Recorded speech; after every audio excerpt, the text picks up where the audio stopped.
ceiling, jump through the wall. Street winners, Hey, bitch, you people, bitch, your backs against the wall. The way that we are living, we're bound to get to got it all fall. done But if we pretty get much. together and tear down the Just wall. We still wonder if the dream of our founders is alive in our time. We still question the power of our democracy. Tonight is your answer.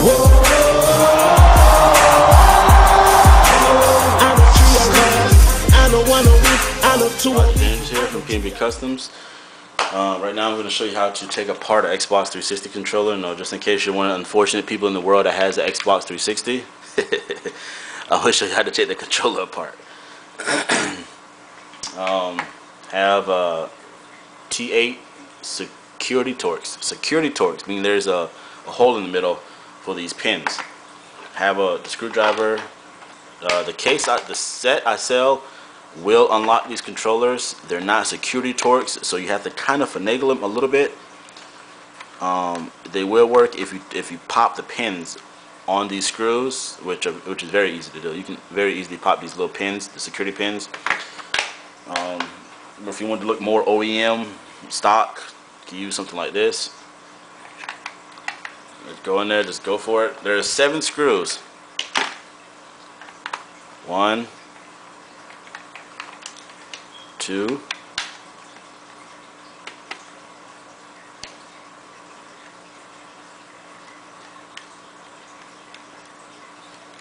3. 1 always gives me a hard time.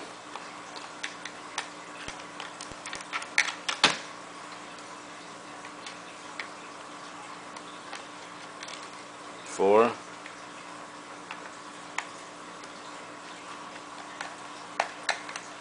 5.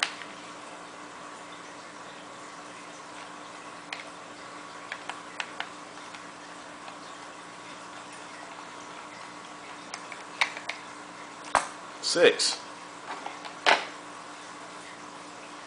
It was 6. Looks like it's the part. It's not. Under the battery case, there is actually supposed to be a Microsoft sticker right here, which has already been removed prior to the video. This is the 7th hole.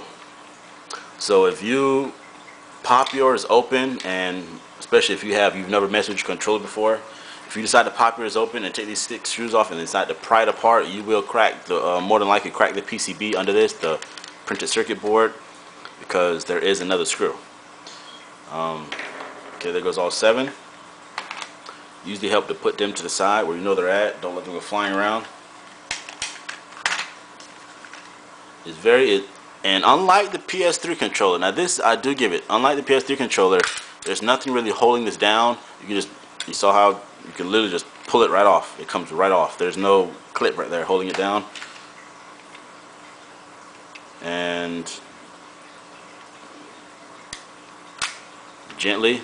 You don't have to be gently. It usually helps to be gently. You can pull the rumble motors out first. Just hang them to the sides like open legs. Pull it right off. The analogs are supposed to come with it, I will hope. This is the butt end.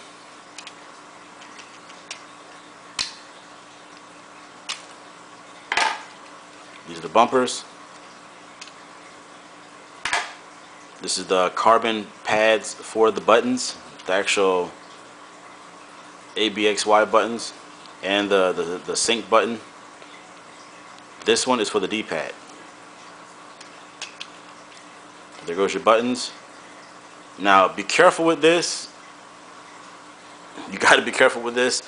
This you don't have to worry about coming out. These 7 buttons up here you do. So it usually helps to catch them. If you turn them over, everything will come out at one time. All the buttons. Sometimes the only thing that will actually stay behind is the ring for the ring of lights on the controller itself. It comes out as well though. Sometimes that has to be pushed out. So when you turn it over, you should end up with these 7 buttons. Actually, maybe 8, because these usually do come apart.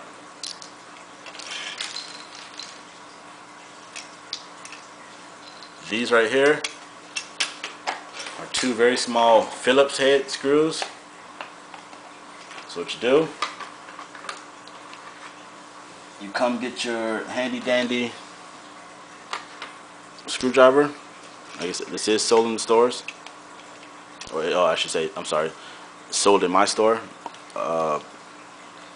Mod Forums store, and also my eBay store.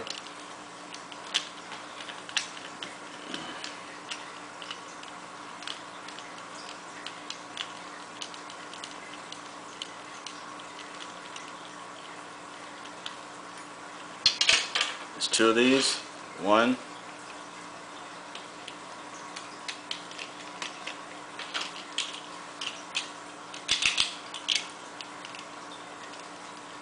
I swear sometimes screws give me a hard time.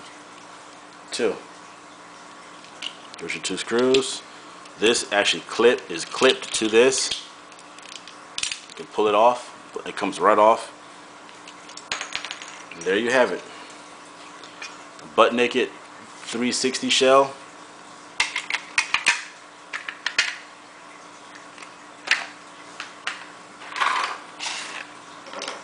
The PCB.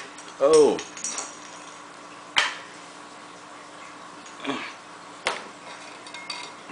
PCB, the carbon contacts, 7 T8 security Torx,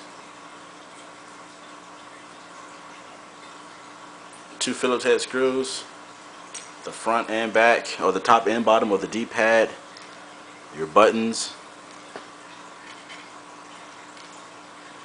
ABXY, your ring of light and its housing, start and the back button, and the battery case. Completely naked, disassembled. Or if you want to get technical, there you go. Roger Dangerous, and we're out.